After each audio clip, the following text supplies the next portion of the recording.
জি, স্বাগত সবাইকে ম্যাট্রিক্স পয়েন্টের পক্ষ থেকে। তো আজ আমরা ম্যাট্রিক্স পয়েন্টের ব্যতিক্রমধর্মী কিছু প্রোগ্রাম সামনে পরিচালনা করার জন্যই ইন্ট্রোডাক্টরি একটি ভিডিও।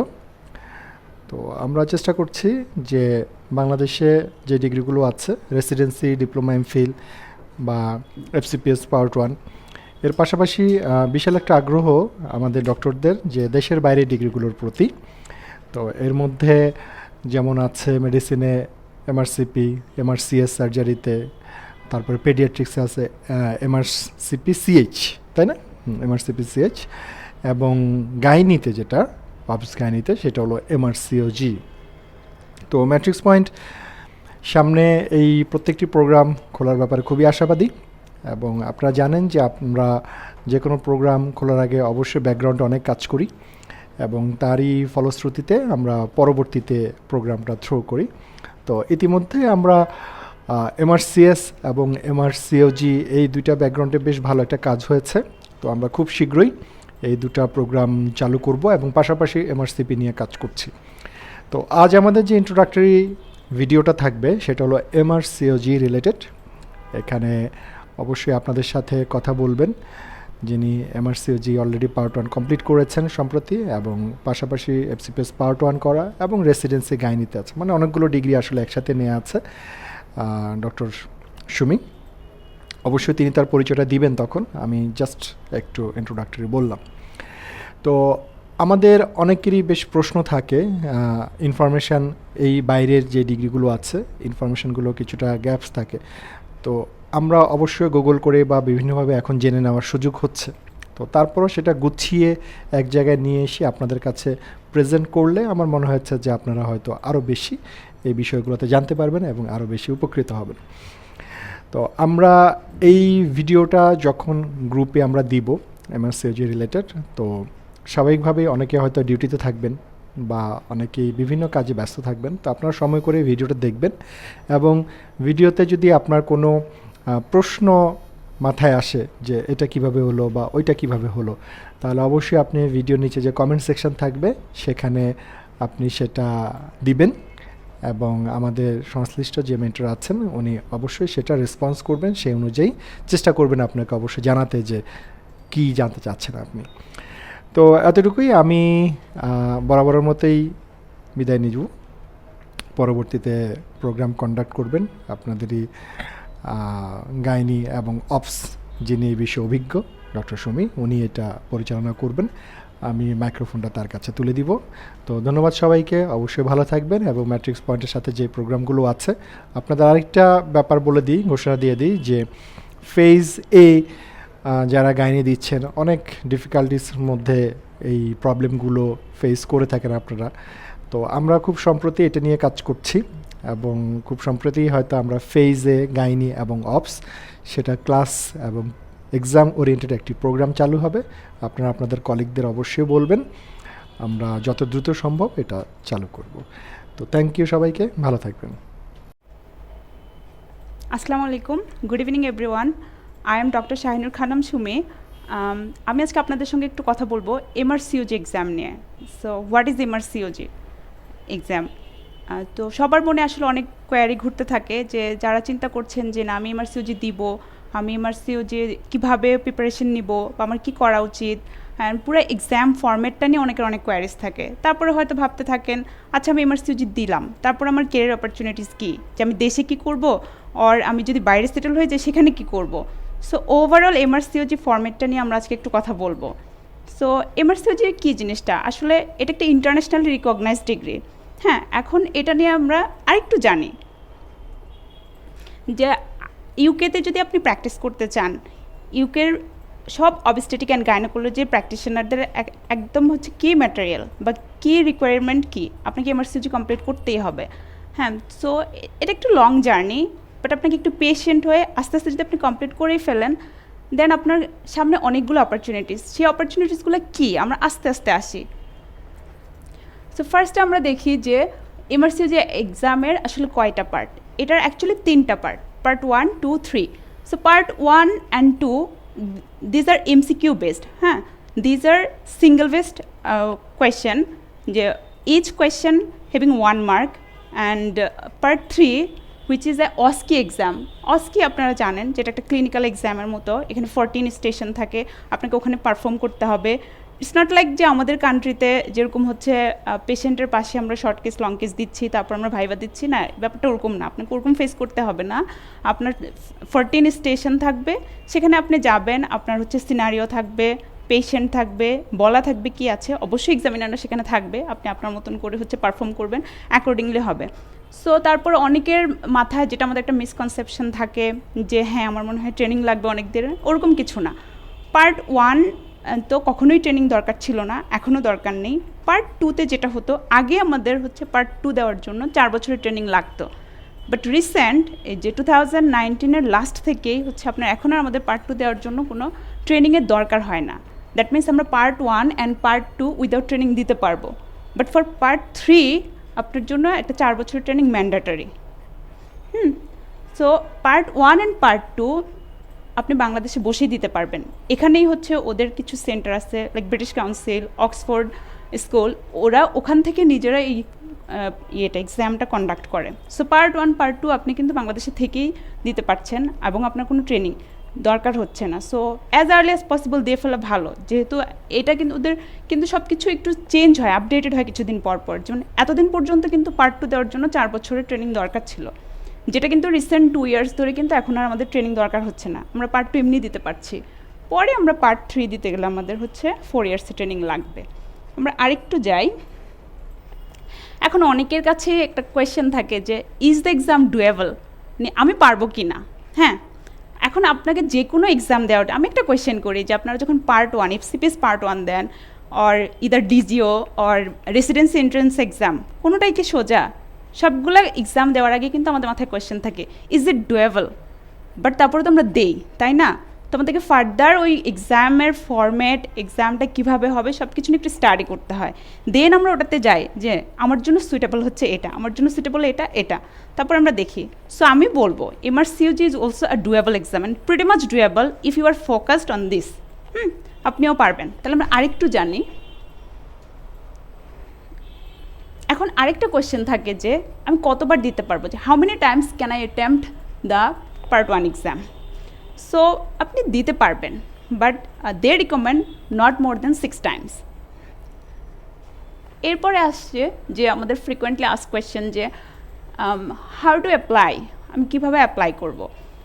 তো ওদের আসলে পার্ট 1 এক্সামে অ্যাপ্লাই করার জন্য 2টা ক্রাইটেরিয়া। ফার্স্ট অফ অল আপনাকে এলিজিবিলিটি চেক করতে হবে যে whether you are eligible or not, and when they send you the eligibility form back and they confirm you that you are eligible, then you can book for your exam date.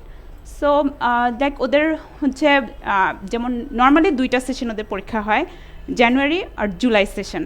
So like আপনি next জানুয়ারিতে পরীক্ষা দেবেন, জানুয়ারিতে পরীক্ষা দেওয়ার জন্য আপনার 3 থেকে 4 মাস আগে আপনার হচ্ছে ওদের আরসিওজির ওয়েবসাইটে আপনার এলিজিবিলিটি ফর্ম চলে আসবে। তো ওখান থেকে আপনাকে ওদের এলিজিবিলিটি ফর্ম ফিল আপ করে আপনাকে সেটা সাবমিট করতে হবে। সাবমিট করে দিলে দেন হচ্ছে ওরা আপনাকে উইদিন 2 to 4 উইক্সের মধ্যে আপনাকে আবার ওদের হচ্ছে মেল রিপ্লাই করবে যে either you are eligible or not. Then if you are eligible then you can book for the exam. আপনাকে অনলাইনে পে করতে হবে, দেন আপনাকে এক্সাম বুক করতে হবে, এক্সাম ডেট নিতে হবে। এরপরে এই যে কীভাবে আপনি এলিজিবিলিটি সাবমিশন করবেন, এই যে আমি ওদের ওয়েবসাইটের ঠিকানাটা আপনাদেরকে দিয়ে দিয়েছি যে পার্ট 1 eligibility@rcog.org.uk, এই সাইটেই আপনারা এলিজিবিলিটি ফর্ম পাবেন। ওখান থেকে eligibility criteria form fill up করে যা যা ওদের রিকোয়ারমেন্ট সেগুলো সাবমিট করে দিলে তারপরে আপনার উইদিন 2 to 4 উইক্স আপনার ওদের ইমেল ব্যাক পাবেন, তারপর আপনি হচ্ছে বুক করতে পারেন এক্সামের জন্য। যে আমি রিসেন্ট যেটা এক্সাম সেটার একটা ফর্মেট দেখিয়েছি যে আপনাদের লাস্ট 21-এ যে ইদারলি 2টা সেশন থাকে ওদের এক্সামের, একটা হচ্ছে জুলাই আর একটা হচ্ছে যে জানুয়ারি। সো 2020-তে অ্যাকচুয়ালি অনেক কিছুই ঘটেছে করোনার জন্য, সেজন্য ওরা আমাদের দেশে কোনো পরীক্ষা হয়নি, ওরাও একটাই পরীক্ষা নিয়েছে, 2টো নিতে পারেনি, সেজন্য 2021-এ ওরা 3টা সেশনে পরীক্ষা রেখেছে। সো এখানে একটা ছিল হচ্ছে যেটা জুলাই 5 জুলাই 21 একটা, আরেকটা হচ্ছে যে সেপ্টেম্বর সেশন একটা, আর একদম 22তে হচ্ছে জানুয়ারি সেশনে যেটা হবে, ওটার এলিজিবিলিটি ডেডলাইন দেওয়া থাকে যে আপনি যদি 2022তে পরীক্ষা দিতে চান, দেন আপনাকে মানডে 23 অগাস্ট ইন 2021 আপনাকে অবশ্যই এলিজিবিলিটি সাবমিট করতেই হবে, এটাই হচ্ছে ডেডলাইন। দেন আপনি সাবমিট করে দিলে ওই accordingly they will reply and you can book your exam. And next question থাকে যে what about the exam fees. So এটা অনেক বড় একটা ইস্যু, বিকজ আমরা তো আসলে এটার সাথে ইউজ টু না। আমাদের যে পার্ট 1 এক্সাম দেই আমরা, বা রেসিডেন্স দেই, বা আমরা ডিজিও দেই, সেখানের অ্যামাউন্টের সাথে এটার আসলে অ্যামাউন্টটা ইটস এ বিট কস্টলি। হ্যাঁ, ওখানে আমরা পার্ট 1-এর জন্য আমরা 10,000 or 11,000 পে করতে হয়। এখানে ওদের ব্যান্ড করা থাকে অ্যাকর্ডিং টু কান্ট্রিজ, যে band A, band B, band C. So আমরা পড়ি, বাংলাদেশ পড়ে হচ্ছে ব্যান্ড বিতে। সো ওদের 21-এর জন্য যে এক্সাম ফিটা ছিল সেটা ছিল হচ্ছে 493 পাউন্ড। হ্যাঁ, so 493 pound it will be like 60,000 plus. So আপনি কনভার্ট করে নেবেন ওটাকে। সো এভাবে হচ্ছে আপনাকে তারপর পে করতে হবে। তারপর এখন আছে আমরা এক্সাম ফরম্যাট, আমরা ফিস জানলাম, এটা ফিস। তারপরে আমরা হচ্ছে এখন এক্সাম ফরম্যাটটা সম্বন্ধে একটু জানি, যে পার্ট 1-এর আমাদের হচ্ছে 2টা পেপার থাকে, paper 1 and paper 2, and each paper 100 questions, and that is all single based answer, and all carries 1 mark.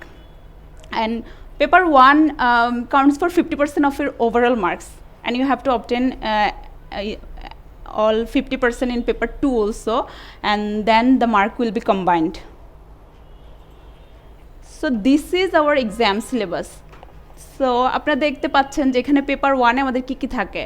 Paper 1 and part 1 actually almost basic science with some clinical portion, with some biostat, biophysics, data interpretation. And যে paper 1 it consist of anatomy, biochemistry, embryology, endocrinology, epidemiology and biostat, genetics and physiology. Then paper 2 it's biophysics and clinical management, data interpretation, immunology, microbiology, pathology and pharmacology. So আমাদের topics কিন্তু অনেকগুলা, but সব টপিক্সকে আপনাকে একদম খুব ভালোভাবে জানতে হবে। This not like that, there are some points or some topics you had to know more and more. I mean every details you have to know. So here is a tentative number distribution. So এটা দেখলে আসলে আপনি বুঝতে পারবেন যে হ্যাঁ আমার এই টপিকসগুলো হচ্ছে carries more importance, and here I have to know everything. So like anatomy is the most higher topics. If you want to obtain a good marks, then anatomy is topics. If you master this topic so good, then you can obtain a very good mark. Like you can see that 25 to 30 question comes from the anatomy. Then physiology 12 to 14 question. This is a tentative distribution. It's not like that RCOG conducts accordingly, but this is the tentative distribution. This is from the previous year's questions distribution.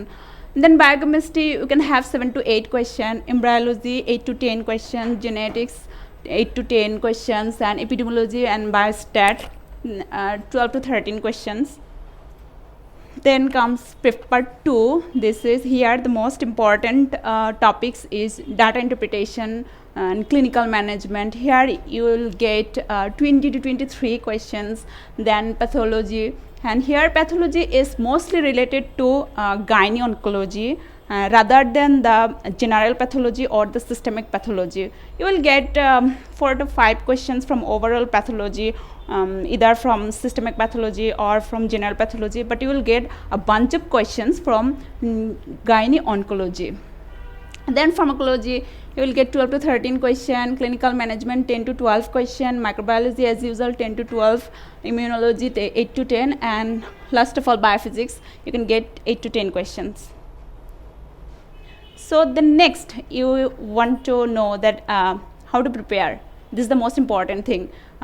By this time আমরা সব জানলাম যে what is MRCOG, but what are the parts of MRCOG, then how can you get to their exam, and overall আমরা জানলাম যে কি কি হয়, and now the most important thing, how to prepare. what are the study materials, from where to study. So there are so many reference books available in the MRCOG site, and you can go to their sites, and you can log in, and you can have all the reference books. There are bunch of books available in the MRCOG site, but the thing is, you don't have to know everything. You don't have to know everything, but you must have to know some topics or some books you can get help. So one recommended book is Oxford Revision Notes. This is not a book, this is a note, but it contains most of the important information that you want to know, or that will help you to pass the exam. So it is one of the recommended book. There is Oxford Revision Note. Here there are some other books like Andrew Caesar, then MRCOG Part 1 for then 550 SBS, then Success Manual. So there are several books. And one more important thing, if you just think that if you go through all the books, you can obtain 100% common in exam. This is wrong. There are no resources can give you almost 100% common in the exam. So the most important thing, you have to know the topics. You have to master the topics as much as you can, because they want to know if you know the idea, if you really understand the idea. And most important thing is, here all 100 question is single based answer, okay? 100 question is single based, and you will have 5 options for each question. So you have to practice as much SBA as possible. So there is some question bank also, and the most good resources are Pass MRCOG, Start OG, Business Bar 1 Exemption. There are also bunches of question book, but you can follow these books. These are pretty much good. And one more thing, I forgot to tell about the exam time. So here we already know there is 2 paper 1 and paper 2, and paper 1 counts for 100 marks and paper 2 counts for 100 marks. So there is a 6-hour exam. Exam একদিনই হবে, total 6 hours. Paper 1 এর জন্য 2.5 hours and paper 2 এর জন্য 2.5 hours. In between আপনাকে 1 ঘন্টা break দেওয়া হবে, কিন্তু আপনাকে এক্সাম হল থেকে দূরে যাইতে দিবে না। আপনাকে যেই সেন্টারে এক্সাম হবে, আপনি সেন্টারের ক্লাসরুমের বাইরে, মানে আপনি ইদার আপনি কিছু খেতে চাচ্ছেন বা কিছু ওটা করতে পারবেন, বাট আপনি এক্সাম সেন্টার লিভ করতে পারবেন না। এক্সাম সেন্টারে এক্সাম রুমের আশেপাশেই আপনাকে থাকতে হবে, বাট দুইটার এক্সামের মাঝখানে আপনি হচ্ছে 1 ঘন্টার ব্রেক পাবেন। তো পেপার 1 হয়ে যাবে আপনার প্রথমে, 2.5 hours লাগবে আপনার, তারপরে 1 ঘন্টা ব্রেক দিবে আপনাকে, তারপরে আবার হচ্ছে পেপার 2 হবে। এভাবেই অ্যাকচুয়ালি এক্সামটা হয়। তারপরে হচ্ছে আপনাদের আরেকটা কোয়েশ্চেন থাকে যে what about the pass mark. So pass mark, there is no hard and fast rule, like you have to obtain 70% marks in each paper, like our FCPS Part 1 exam. But the thing is, for the previous 2 to 3 years, 62 to 65 or 8% is required to pass. So you have to obtain 50% from paper 1 and 50% from paper 2. But yes, from previous question analysis or previous pass mark analysis, you have to obtain something like 62 to 65 or sometimes 68%. This is like যে এবার কোয়েশ্চেনটা একটু বেশি সোজা হলো, তখন হয়তো যে আমাদের মানে কোয়েশ্চেন পাস মার্কটা একটু বেড়ে গেল, এটা হতে পারে 68% হয়ে গেল। বা এবার কোয়েশ্চেনটা একটু টাফ হলো, কোয়েশ্চেন অ্যাকচুয়ালি টাফ ইজি না, ওদের হচ্ছে যে কতজন ক্যান্ডিডেট পরীক্ষা দিল, ওটাকে নিয়ে ওরা একটা স্ট্যাটিস্টিক্স করে। এতজন ক্যান্ডিডেটের মধ্যে most of the like 60 to 70% হচ্ছে এই অ্যাভারেজ মার্কসটা পেয়েছে, তখন ওরা ওটাকে হচ্ছে পাস মার্ক ধরে। তো কোয়েশ্চেন কঠিন হওয়া আর হচ্ছে সোজা হওয়া খুব একটা ভেরি করে না, যখন ওরা সব ক্যান্ডিডেটেরটা দেখে অ্যাভারেজ স্টুডেন্ট, মানে অ্যাভারেজ নাম্বার অফ স্টুডেন্ট যত মার্কস পেলো, তো অ্যাভারেজ যদি 65 ক্রস করে যায়, দেন ওরা 65টাকেই হচ্ছে পাস মার্ক হিসেবে ধরে। তারপরে আপনার এক্সাম হয়ে যাওয়ার 1 মাস পরে আপনার কাছে ওরা মেল ব্যাক করবে যে আপনি আসলে পাস করেছেন কি করেননি। And this is all about MRCOG part 1. So yeah, I know there are some more details you want to know, and I'm with you if you want to know more details about this. Thank you.